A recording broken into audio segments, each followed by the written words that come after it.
Hi, it's Rich Hoffman here. So I really like Roger Reynolds. Used to be the Butler County Auditor.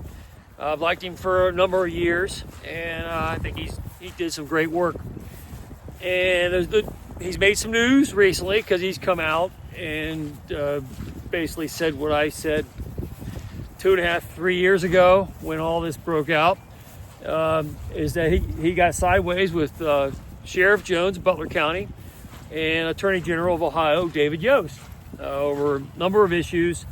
I think really came down to reporting issues, and so you had a political squabble that I look at as like a human resource problem in any company that you have out there. You know, I've known a lot of people over the years, and I've liked all the parties involved, but they just don't get along, or they find some way to undermine each other. And when you get in the political parties and everybody's supposed to be happy, friendly Republicans working together for the needs of the people, you start getting the power plays, and people get hurt and bad things happen. And in the case of Roger Reynolds, he was being threatened with jail time, cost him a lot of money and legal fees to defend himself. And when you have the Attorney General of Ohio coming against you, and I think one of the most popular and powerful sheriffs in the United States, in Sheriff Jones, we have Butler County is a community with over 400,000 people in it. Most places in the world that would be a city, but he's the sheriff of it. And so I personally like everybody involved, and I don't like to see them upset and fight with each other. But when it came to having to take a stand and defend Roger Reynolds, I certainly did. I know Nancy Nix certainly did. And there's a few people who came out openly, even though it wasn't very fashionable to do, and they defended Roger Reynolds for good reasons. But recently, there's some news. Roger Reynolds told his own story, created his own blog, released it. Some local media characters picked it up.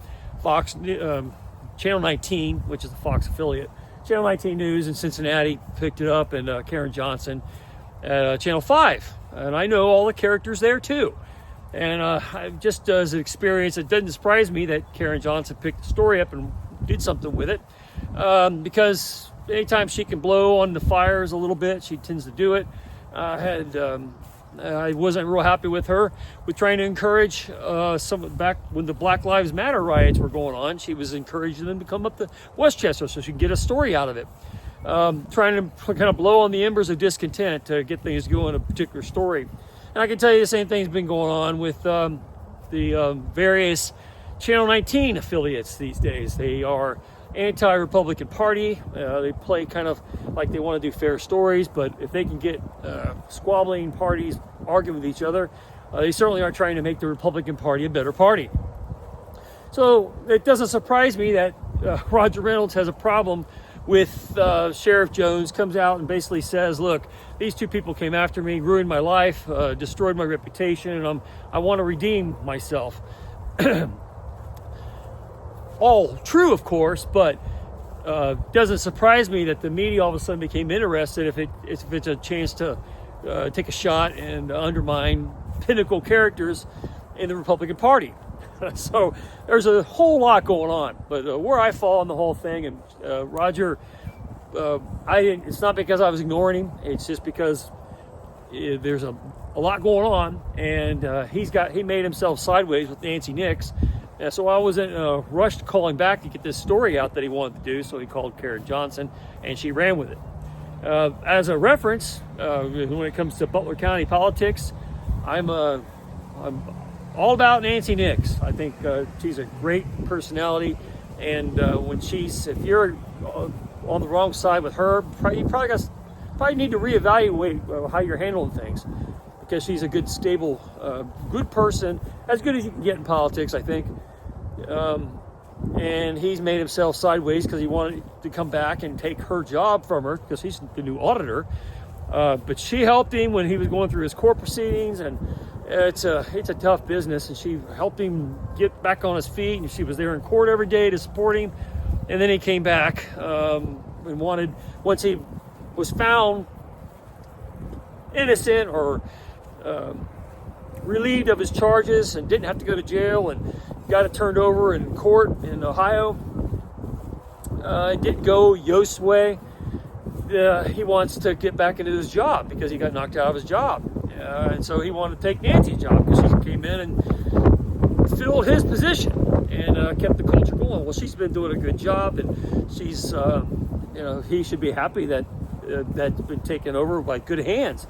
But he wanted a redemption. He wants to get back into it. He wants his respect back for his political offices, and he's talking about running for either Butler County Commissioner or he wants his old auditor job back. So he's planning on running against Nancy Nix, or he's planning running against the person that I want to see running for commissioner, which is Michael Ryan. So that means that he's indicating that he's going to go against people that I like and pick, and that means he's going to be a political enemy during this next election cycle. So, that I didn't ask him to do all that. He did that on his own. I suggested maybe work in the private sector for a while and get back on your feet. You can make a lot more money that way, recover some of your legal fees, but he didn't want to do that. He wants to get back into his political offices, and he wants the respect of those offices back. And there's a whole lot of things, I think, that are wrong with that set of priorities. Because, it's hard. These people who run for office, it can be addictive to get that benefit of people wanting you, respect you. It's a popularity contest, and when you win an election, it's like winning, a position in the community that's respectful, and it means something, and it can feel good, but you can get addicted to it like any other thing. And I think in this case, he just wants his respect back. He wants to win an election. He wants to show the world that he didn't get destroyed. But he's on the political outs now, and everybody's trying to work together and find common ground to make things happen for the Republican Party. And it's unfortunate these things happen.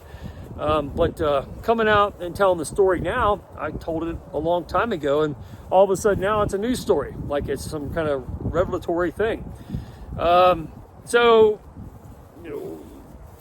I'm happy he got his story out. I'm happy he got to tell it the way he wanted to tell it.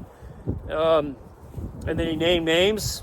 I think that's the way to handle these things if you find yourself in a contentious situation. But what are you planning on doing with it is kind of the problem. And if he puts himself on the political out, then he's going to force me to pick sides, and that's probably not a smart idea. I'm pro Nancy Nix, and if you want to be in Butler County Republican politics, I think you got to be good with her. I think she for me is the gatekeeper of how the party should look, because she's a good person, and I like to see people like her in it. And I don't want to see a bunch of political squabbling that's destructive and not really doing people's business. I understand all the different personalities involved, and just like any kind of human resource problem, people have disagreements, and you end up arguing about them. And as a neutral arbiter, you see everybody's point of view, and you just wish they didn't deal with things the way they deal with them. But they're human, and they cause themselves trouble. And that's one of the problems I have with David Yost running for governor. I like the guy. I want to like him now because people know I'm for Vivek Ramaswamy. A lot of Yost people are not real happy that I'm throwing my support in that direction. And I've been on opposite sides of Sheriff Jones a lot. We've talked to some of these events, and we found enough common ground. I liked with Trump administration being where it's at, and the law and order and border security issues being a dominant topic. There's a lot that he and I agree on. And from a political perspective, you kind of want to build relationships on things you do agree on, not focus on things you don't. You don't want to see people harmed in the process, or you don't want to see people using political power to destroy other people's lives. Those aren't good things. And when you see it happening, you got to say something about it, and I feel like I have. I've certainly, early on, it was not a popular thing to do, is stand on Roger's side, but I did, and so did Nancy Nix, and so it was, this isn't new water. This is just political water where different factions, especially the media, are looking to make a deal of it. If they can create divisive politics and weaken the Republican base, they're happy. They like to see some Democrats slide under the radar and get in there and in the wake of this turmoil. So anytime they can blow on the embers of fire and burn something down, they do it. This isn't like it's a news story, but I am happy that Roger got his story out and that he told it the way he needed to tell it. But I'm not sure what he thinks he's going to do with it. And if it means, I don't want to see people politically embarrassed, but if they put themselves into that buzzsaw, that's something that's on them. It's a free world, and people can make whatever decisions they want to make on them. But sometimes it's good to think things through. Anyway, it's Rich Hoffman here. Share, subscribe, make tomorrow a better day. If you haven't read my book, The Gunfighter's Guide to Business, I think you'll love it. Anyway, have a good day. See you later.